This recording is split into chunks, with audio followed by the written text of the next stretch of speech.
بسم اللہ الرحمن الرحیم۔ الحمدللہ۔ آج ہماری تلاوت کا آغاز 26ویں پارے سے سورہ احقاف۔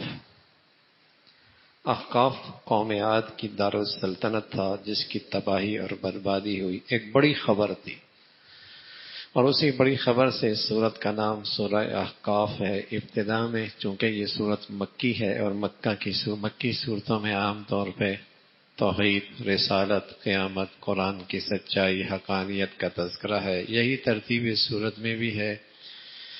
قرآن کی حقانیت کا تذکرہ ہے، قیامت آئے گی، اور مشرکین کے شرک کی مذمت اور ان کی کم عقلی، اس کا تذکرہ فرمایا۔ والدین کے ساتھ حسن سلوک کی تلقین فرمائی۔ فرما بردار اولاد ہے، ماں باپ کی خدمت کرتی ہے، ان کے لیے دعائے خیر بھی کرتی ہے، نافرمان اولاد بھی ہوتی ہے، ان کے لیے تکلیف کا باعث ہوتی ہے، مرنے کے بعد کی زندگی کا انکار کرتی ہے۔ قوم عاد کا تذکرہ ہے، بڑے لمبے چوڑی ان کے جسمانی زندگی تھی، صحت تھی، قوت تھی، لیکن اللہ کی طرف سے جب پیغمبر کی تعلیمات پر عمل پیرا نہیں ہوئے تو اللہ کی پکڑ یوں آئی کہ آسمان پر بادل چھا گئے، شدید گرمی کئی دن تو رہی، اور پھر بادل چھا گئے، ساری قوم بادلوں کے نیچے آئی کہ شاید بارش اترے گی اور کوئی تیز جسے کہیں کہ برسات کا موسم شروع ہوگا، لیکن اللہ کے شان ان بادلوں میں تند و تیز ہوائیں تھیں جنہوں نے ان کو اٹھایا، آسمانوں پہ لے گئی۔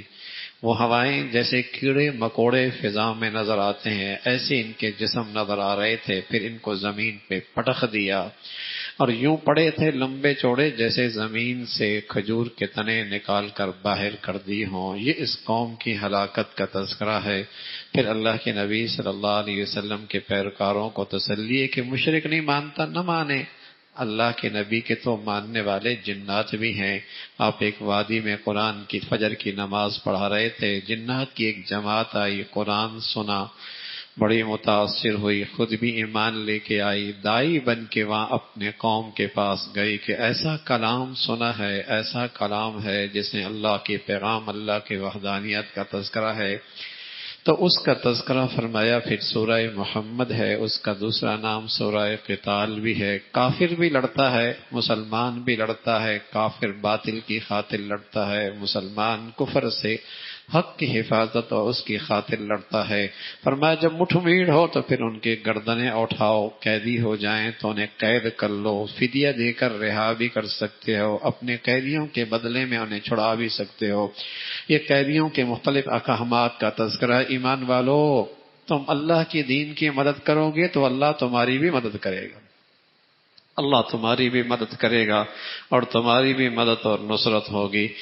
ہم کہتے نہیں پہلے اللہ ہمارا معاملہ ٹھیک کر دے پھر ہم ٹھیک کریں گے۔ اللہ کی سنت یہ ہے، تم قدم اٹھاؤ میری رحمت پھر دوڑ کے آئے گی، تم مجھے یاد کرو میں تم کو اس سے بہتر مجلسوں محفلوں میں یاد کروں گا، تم میرے دین کی حفاظت کے لیے کھڑے تو ہو، پھر میری مدد اور نصرت کو دیکھو پھر کیسے ہوتا ہے، اس کا تذکرہ فرمایا۔ پھر جنت کا تذکرہ ہے جو متقی لوگوں کے لیے ہے، اہل جنت کے لیے جنت کی نعمتیں ہیں، وہاں شراب کی نہریں، دودھ کی نہریں، شہد کی نہریں، میٹھے پانی کی نہریں، ہر وہ پھل جو وہ چاہے گا، اللہ کی بخشش کے فیصلے ہوں گے۔ اس کے بالمقابل جہنمی ہیں، دھیکتا ہوا پانی ہوگا، کھولتا ہوا پانی ہوگا، گندی پیپ اور جسم زخموں سے نکلے خون ہوگا، وہ ان کی غذا اور وہ اس کا پینا ہوگا، ان کی ذلت کا تذکرہ فرمایا۔ پھر جب آیات جہاد اترتی ہیں تو کافروں پر، منافقوں پر حال یہ ہوتا ہے جیسے موت طاری ہو گئی، موت طاری ہو گئی، زندگی سے اتنا پیار ہے کہ اللہ کے راستے میں جان دینا تو خوف زدہ کر دیتا ہے، پریشان کر دیتا ہے۔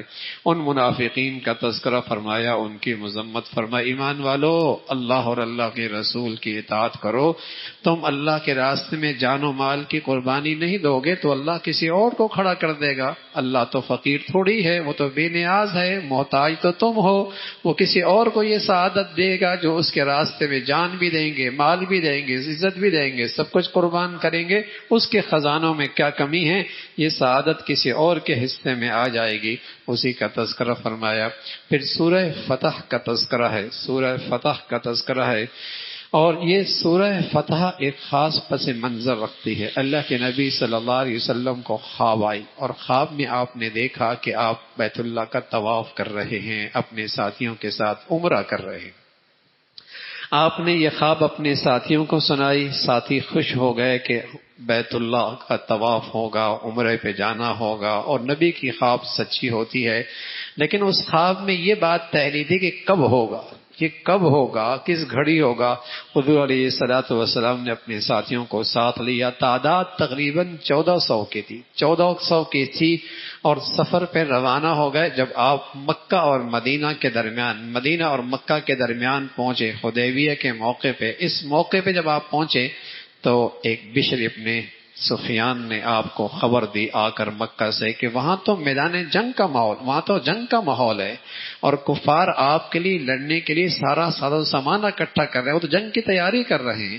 حضور علیہ الصلوۃ والسلام نے اپنے داماد حضرت عثمان رضی اللہ تعالیٰ عنہ کی سفارت کی ذمہ داری ڈالی اور فرمایا جاؤ انہیں پیغام دو، ہم لڑنے نہیں آ رہے، ہمارے ہاتھوں میں تو تلوار بھی نہیں ہے، ہماری تلواریں تو نیاموں میں بھی نہیں ہیں، ہم تو بیت اللہ کا طواف کرنے آ رہے ہیں، چل واپس عمرہ کر کے واپس چلے جائیں گے، ہم تو نہیں لڑنے آئے۔ حضرت عثمان تشریف لے گئے، خبر پھیل گئی، افواہ پھیل گئی کہ آپ کو شہید کر دیا گیا، آپ کو شہید کر دیا گیا۔ آپ علیہ الصلوۃ والسلام نے اپنے 1400 ساتھیوں کو اکٹھا کیا، ایک درخت کے نیچے، تحت الشجرہ، درخت کے نیچے آپ نے اکٹھا کیا، اور سب نے آپ کے ہاتھ پر بیعت کی کہ جب تک عثمان کا بدلہ نہیں لیں گے یہاں سے واپس نہیں جائیں گے۔ اور یہ اللہ کو بیعت اتنی پسند آئی کہ فرمایا ان سب کے اوپر میرا ہاتھ ہے، اللہ کہتا ہے ان سب کے اوپر میرا ہاتھ ہے۔ اور چونکہ یہ بیعت اللہ کی رضا کے لیے تھی تو اس بیعت کا نام ہے بیعت رضوان، اور اللہ نے اعلان کر دیا اس بیعت میں جتنے شرکاء ہیں ان کی میں نے بخشش کر دی، ان سب کی میں نے بخشش کر دی۔ تو اس انداز سے اس کا پس منظر ہے، اور بعد میں پتہ لگا یہ بات غلط نکلی، خبر غلط نکلی، اور پھر مشرکین کے کچھ لوگ آئے اور وہاں حدیبیہ کے موقع پہ مذاکرات ہوئے، صلح کے کچھ نکات طے ہو گئے، صلح ہو گئی، اور یہ طے ہوا 10 سال تک کوئی ایک دوسرے پہ جنگ اور حملہ آور نہیں ہوگا اور امن سے رہیں گے، یہ صلح ہو گئی۔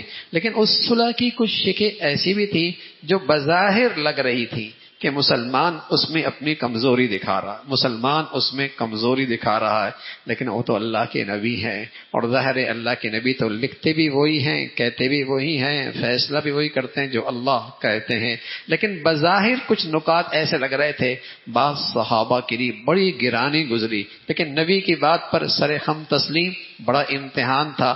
ادھر اللہ کی طرف سے پیغام آیا کہ یہ صلح نہیں ہے، حقیقت میں یہ فتح مبین ہے، یہ فتح مبین ہے۔ اور پھر 2 سال کے بعد فتح مبین نظر آئی، فتح مبین نظر آئی۔ ان 2 سالوں میں کیا ہوا، کفار مسلمانوں کے ساتھ ملنے جلنے لگے، اور ان کو مسلمانوں کو قریب سے دیکھنے کا موقع ملا، ان کے بازار دیکھے، ان کی گلیاں دیکھی، ان سے ملاقات ہوئی، ان کے کاروبار دیکھے، تو ان کی کردار کی پختگی اور اس کردار کی خوبصورتی، اخلاق کی بلندی اور امانت اور دیانت اور سچائی کا اعلیٰ معیار، جب یہ چیزیں دیکھی تو ان کے دل کی دنیا بدلنے لگی، ان کے دل کی دنیا بدلنے لگی۔ اور ان 2 سالوں میں نہ تلوار چلی نہ زبان چلی، نہ زبان چلی نہ تلوار چلی، صرف مسلمانوں کا کردار چلا۔ اور ان 2 سالوں میں مسلمانوں کی تعداد 1400 سے بڑھ کر 10,000 ہو گئی۔ 2 سال کے بعد فتح مکہ ہوا، اور فتح مکہ میں مسلمانوں کی تعداد 10,000 تک ہوئی۔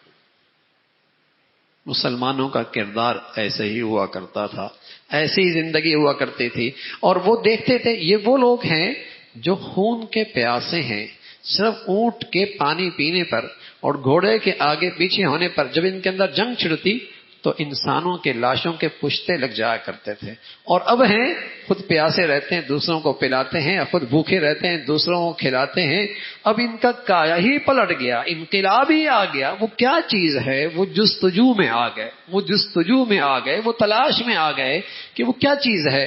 پتہ چلا وہ محمد رسول اللہ کی جو خوبصورت زندگی ہے، جس سے انسان کا ظاہری جسم نہیں تازہ ہوتا، اس سے انسان کے اندر انسانیت زندہ ہوتی ہے، اس سے انسان کی انسانیت میں زندگی اور بہار آتی ہے. یہی وہ چیز تھی جو اندر سے ان کے اندر انقلاب پیدا کر دیا اور مسلمانوں کی تعداد 1400 سے 10,000 ہو گئی. تو اسی کو قرآن نے فتح مبین کہا. ادھر منافقین جو حدیبیہ کے موقع پہ ساتھ نہیں تھے وہ بڑی خوشیاں منا رہے تھے. مسلمانوں کا اب خاتمہ ہی ہو جائے گا. دشمنوں کے ہاتھ، کفار کے ہاتھوں میں، مشرکین کے ہاتھوں میں جائیں گے. کوئی بھی بچ کے نہیں آئے گا. انہیں بڑی شرمندگی اور رسوائی ہوئی، اس کا تذکرہ فرمایا. پھر اللہ نے جو ان کے لیے رضا کا اور خوشخبری کا، ان بیعت کرنے والوں کا تذکرہ فرمایا. پھر اللہ رب العزت نے ایمان والوں کا پھر اللہ رب العزت نے فرمایا آپ ضرور بیت اللہ جائیں گے، بال بھی کٹوائیں گے، بعض بال منڈوائیں گے بھی صحیح. بیت اللہ آپ جائیں گے، مسجد حرام میں آپ ضرور داخل ہوں گے. اور پھر داخل ہوئے اور فتح مکہ کی شکل میں داخل ہوئے اور بڑے شاہانہ طریقے سے داخل ہوئے اور اس کا تذکرہ فرمایا. پھر اللہ رب العزت نے فرمایا دین اسلام تو دنیا میں آیا ہی دنیا میں غالب ہونے کے لیے. مسلمان دنیا میں اللہ کا دین غالب کرنے کے لیے، مسلمان دنیا میں اللہ کا دین غالب کرنے کے لیے، اس لیے کہ محمد رسول اللہ دنیا میں آئے ہی اس لیے ہیں کہ اللہ کا دین دنیا میں غالب ہو جائے. اور انشاءاللہ قرب قیامت میں ایک دن آئے گا اسلام ساری دنیا پہ غالب آئے گا. لیکن وہ خوش نصیب ہیں جو اپنی اپنی زندگی میں آج اس میں اپنا حصہ ڈال رہے ہیں، جو اپنی اپنی زندگی میں آج اسلام کی کامیابی کے لیے اور اس کے غلبے کے لیے اپنا حصہ ڈال رہا ہے. ایک دن یہ غالب تو ہوگا، لیکن جس نے حصہ ڈالا کل قیامت میں اللہ انہی میں اٹھایا جائے گا کہ یہ بھی اسلام کے غالب کرنے میں حصے دار تھے اور یہ بھی اسلام کے غالب ہونے میں شریک تھے. تو وہ محمد رسول اللہ کا مشن اللہ نے ذکر فرمایا کہ آپ کا دین دنیا میں غالب ہونے کے لیے آیا ہے، اس کا تذکرہ فرمایا. پھر جو مخلص مومن تھے ان کا تذکرہ فرمایا، ان کی خوبیاں، ان کے چہروں پہ عبادت کا نور ہے، ان کے چہروں پہ عبادت کا نور ہے. اور ان مسلمانوں کی ترقی سے کافروں کے دلوں میں جلن پیدا ہوتی ہے اور مسلمان کافروں کے لیے سخت ہیں اور آپس میں ایک دوسرے کے لیے رحم دل ہیں. مسلمان آپس میں ایک دوسرے کے لیے رحم دل ہیں. اور جب سے مسلمان آپس میں رنگ، نسل، وطن، علاقے، صوبائیت، وطنیت اور فرقوں کی بنیاد پر ایک دوسرے کا دشمن بنا ہے، غیروں کے لیے نرم ہے، اپنوں کے لیے سخت ہے. اپنوں کے لیے سخت ہے، غیروں کے لیے نرم ہے. مسلمان کی شان یہ تھی، مسلمان کے ہاتھ سے مسلمان کا خون نہیں بہتا تھا، مسلمان کے ہاتھ سے مسلمان نہیں زخمی ہوا کرتا تھا، اور مسلمان کی زبان سے مسلمان کا دل نہیں زخمی ہوا کرتا. مسلمان آپس میں نرم دل ہوا کرتے تھے. پھر سورہ حجرات کا تذکرہ ہے جو معاشرتی زندگی کے بہت سارے آداب اپنے اندر رکھتی ہے. اللہ کے نبی ہیں، فرمایا آپ سے کوئی پیش قدمی نہ کرے. کوئی بڑا بزرگ ہے، کوئی اللہ والا ہے، کوئی عالم دین ہے، اس سے آگے پیش قدمی کرنا بے ادبی کی بات ہے. نبی کی صحبت ہے، نبی کی مجلس ہے، وہاں آواز بلند کرنا بے ادبی کی بات ہے. کوئی بڑا محفل میں بیٹھا ہے، وہاں آواز بلند کرنا بے ادبی کی بات ہے. روضہ رسول پہ جا کر، حضور کے در پہ جا کر وہاں شور و غل کرنا بے ادبی کی بات ہے. اس ادب کو سکھایا، ادب با نصیب. اور پھر تذکرہ فرمایا کہ افواہ کے اندر تم شریک نہ ہونا، اس لیے کہ بہت ساری افواہیں بہت سارے فتنوں کا باعث بنتی ہیں. محض سنی سنائی بات کو آگے منتقل کر دینا، اور بس تمہارے موبائل پہ میسج آیا بغیر سوچے سمجھے، حدیث ہے یا نہیں، سچ ہے یا نہیں، یہ بات صحیح ہے یا نہیں، آگے پھیلا دیا. یہ افواہ سازی ہے، اس سے نقصان ہوتا ہے، اس سے بڑے بڑے نقصانات اور خطرات پیش آتے ہیں. اس کی مذمت فرمائی. اور پھر فرمایا کہ حضور علیہ الصلوۃ والسلام کے پیارے صحابہ کی تعریف فرمائی کہ ان کے ہاں ایمان دنیا کی ہر قیمتی چیز سے زیادہ قیمتی دولت تھی. ہر قیمتی چیز سے زیادہ قیمتی دولت ایمان تھی. اور وہ ایمان ان میں ایسا رچ بس گیا تھا کہ کفر کی زندگی اور گناہوں کی زندگی سے انہیں گھن آنے لگی، نفرت ہونے لگی. اور پھر اللہ رب العزت نے فرمایا اگر مسلمان کے دو جماعتیں آپس میں باہم اختلاف کرنے لگیں، تو ان کے درمیان صلح کراؤ، اس لیے کہ ایمان والے تو سب ایمان کی بنیاد پر اخوت کے رشتے میں جڑی ہوئی ہیں، بھائی بھائی کے رشتے سے جڑی ہوئی ہیں، ان کے اندر صلح کر دو۔ مسلمان دنیا کا کالا گورا، امیر غریب، اور جسے کہیں کہ کسی بھی وطن اور کسی بھی شہر اور کسی بھی زبان کا ہے، اسلامی اخوت کے رشتے کے اندر جڑا ہوا ہے، وہ تو ایک برادری ہے، وہ تو ایک برادری ہے، وہ تو ایک قوم ہے، اس کا تذکرہ فرمایا۔ پھر وہ جو مسلمانوں میں جس سے دل پھٹتے ہیں، جس سے مسلمانوں میں نفرتیں پھیلتی ہیں، جس سے مسلمانوں کے اندر کی محبتیں اٹھ جاتی ہیں، ان چیزوں کا طرف توجہ دلائی۔ مسلمانوں، کسی کا مذاق نہ اڑانا، کسی کا مذاق نہ اڑانا، اور کسی کی توہین نہ کرنا، کس کو برے ناموں سے مت پکارنا۔ ایمان والو، کسی کا مذاق نہ اڑانا۔ اللہ کے نبی صلی اللہ علیہ وسلم مذاق کرتے تھے لیکن مذاق اڑاتے نہیں تھے۔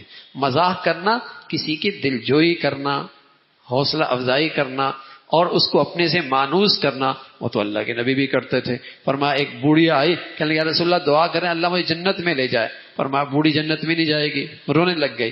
ارے بھائی بوڑھیا تھوڑی جائے گی، جوان ہو کے جاؤ گی، جوان ہو کے جاؤ گی، اس انداز سے آپ نے فرمایا۔ لیکن ایسا مذاق اڑانا جس سے سامنے والا اپنے لیے توہین سمجھے اور اپنے لیے ذلت سمجھے، اور اس کے دل کے اندر پھر نفرتوں کا بیج بوتا ہے، پھر یہ زخم ہوتا ہے جو کسی چیز سے پھر پر نہیں ہوتا۔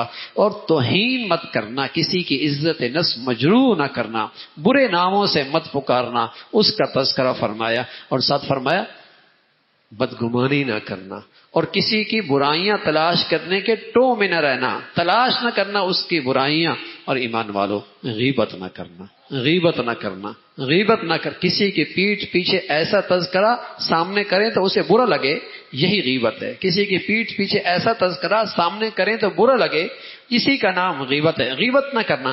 فرمایا غیبت کیا گناہ ہے، اس کی شناعت، اس کی برائی۔ فرمایا ایسا ہے جیسے تم نے اپنے مردار بھائی کا گوشت نوچا، جیسے اپنے مردار بھائی کا گوشت کھایا، یہ تو ایسا بڑا گناہ ہے۔ اور رسول اللہ صلی اللہ علیہ وسلم فرمایا کرتے تھے الغیبت اشد من الزنا، یہ غیبت تو زنا سے بری چیز ہے۔ یہ وہ بنیادی چیزیں ہیں جس سے معاشرہ ٹوٹ پھوٹ کا شکار ہوتا ہے، جس سے گھروں میں نفرتیں پھیلتی ہیں، جس سے خاندانوں میں اختلاف بڑھتا ہے، جس سے معاشرہ نفرتوں کا شکار ہو جاتا ہے۔ یہی ساری وہ چیزیں ہیں۔ اور ایک بڑی چیز بس اوقات مال و دولت، اور بس اوقات خاندان اور حسب نسب، یہ آدمی کے اندر تکبر پیدا کر دیتا ہے اور غرور پیدا کر دیتا ہے۔ فرمایا یہ سارا حسب نسب یہ تو تعارف کے لیے ہے، اللہ کے ہاں معزز اور اللہ کے ہاں عزت دار اور اللہ کے ہاں شریف وہ ہے جس کے اندر تقوی بڑا ہے، جس کی زندگی میں پرہیزگاری زیادہ ہے، جس کے اندر خوف خدا زیادہ ہے، وہ اللہ کے ہاں زیادہ معزز اور زیادہ شریف ہے۔ فرمایا صرف زبان کے بول کے حد تک اسلام قابل قبول نہیں، دل ایمان تو وہ قابل قبول ہے جو دل میں رچ بس جائے، اور پھر وہ ایمان آپ کو اللہ کے راستے میں مال اور جان قربان کرنے کے لیے آمادہ کر دے۔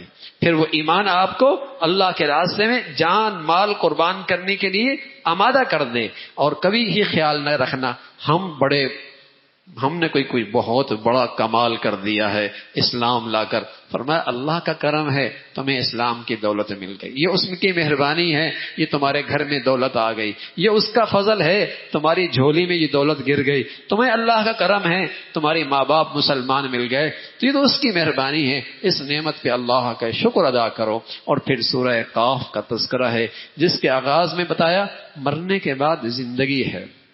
انکار کیا کرتے تھے، انہیں تعجب ہوتا تھا، ہڈیاں بوسیدہ، نام و نشان مٹ گیا، پھر زندگی کیسی؟ فرمایا جو اللہ رب العزت زمین کی بنجر زمین سے نباتات اگاتا ہے، ان کے اندر زندگی پیدا کرتا ہے، وہ انسانوں کو بھی دوبارہ زندہ کرے گا۔ اور دیکھو جو زبان کے بول بولتے ہو نا، فرشتے بیٹھے ہیں دائیں اور بائیں، سب ریکارڈ محفوظ ہو رہا ہے، سب ریکارڈ محفوظ ہو رہا ہے۔ اور پھر جہنم کا منظرنامہ ذکر فرمایا، جب جہنم میں جہنمیوں کو ڈالا جائے گا، چیخیں گے، چلائیں گے، اور آپس میں ایک دوسرے پر الزام تراشی کریں گے۔ اللہ فرما رہا ہے جہنم یہ بھری جائے گی، جہنمیوں سے بھری جائے گی، نافرمانیوں سے بھری جائے گی، اور متقی اور پرہیزگار اور دنیا میں اللہ سے ڈرنے والے جنت ان کے قریب کی جائے گی، اور انہیں انعامات ملیں گے اعمال کے بھی اور اللہ اپنے فضل سے اور بھی زیادہ عطا فرما دیں گے۔ فرمایا جن کو اللہ نے آنکھیں دی ہیں، سمجھ دی ہے، بوجھ دی ہے، وہ ان چیزوں سے نصیحت حاصل کرتے ہیں۔ پھر کئی ساری قسمیں اللہ نے کھائیں، اور قسمیں کھانے کے بعد کہا قیامت آنے والی ہے، قیامت آنے والی ہے، کرنے قیامت کے بعد ایک زندگی ہے، وہاں جنتی جنت میں ہوں گے اور نہروں میں اور چشموں کے اندر ہوں گے، اور وہاں پھر ساتھ تذکرہ فرمایا جنہیں شب بیداری ملتی ہے اور شب رات کے تنہائیوں میں جنہیں تہجد کی دولت ملتی ہے، ان کی فضیلت ہے اور ان کا بلند مقام ہے۔ فرمایا رات عبادت میں گزارتے ہیں، سجدے اور رکوع میں گزارتے ہیں، اور سحری کے وقت اللہ سے معافی مانگتے ہیں۔ سحری کے وقت اللہ سے استغفار کرنا اس کا بڑا مقام ہے اور اس کی بڑی فضیلت ہے۔ یہ جنتیوں کی خاص خوبی ہے۔ قرآن میں 2-3 جگہ پر جنتیوں کو ذکر فرمایا اور ان کی یہ عبادت خاص طور پہ ذکر کی کہ وہ سحری کے وقت اللہ سے معافیاں مانگتے رہتے ہیں۔ ویسے تو بھائی پورا سال ہم جیسے گناہگاروں کو سحری کہاں ملتی ہے، لیکن اس سحری اور رمضان کی برکت ہے، سحری میں اٹھنا ہی ہوتا ہے، کیا ہی اچھا ہے کچھ گھڑیاں اس وقت موقع پہ اللہ کے سامنے اللہ کے لیے قربان، اللہ کے لیے رکھ لیں اور وہاں استغفار ہو جائے اور سچی ندامت ہو جائے تو اللہ کی ذات سے امید ہے جب جنتیوں کی اللہ عبادت نصیب فرما رہے ہیں تو اللہ جنت بھی نصیب فرما دیں گے۔ جب جنتیوں کی عبادت مل رہی ہے تو اللہ رب العزت جنت بھی نصیب فرما دیں گے۔ تو بڑی مبارک گھڑیاں ہیں، اللہ نے زندگی میں، صحت میں، ایمان کی حالت میں یہ گھڑیاں دے رکھی ہیں، اللہ ہمیں قدردانی نصیب فرما دے۔ اور پھر حضرت موسیٰ حضرت ابراہیم علیہ السلام کے پاس فرشتوں کا آنا اور بیٹے کی خوشخبری سنا دینا، اور بیٹے کی خوشخبری سنا دینا، آپ کے اہلیہ کا تعجب کرنا، حیرت کرنا، اور مارے حیرت اور تعجب کے اپنے ہاتھ پیشانی میں مارنا، بیٹا بوڑھی یہ بوڑھا کیسا ہوگا؟ تو فرشتے نے کہا اللہ کی قدرت سے ہوگا، اللہ بڑا علیم ہے، بڑا حکیم ہے، اس کا تذکرہ فرمایا۔ سبحانک اللہم و بحمدک، نشہد ان لا الہ الا اللہ، نستغفرک و نتوب الیک۔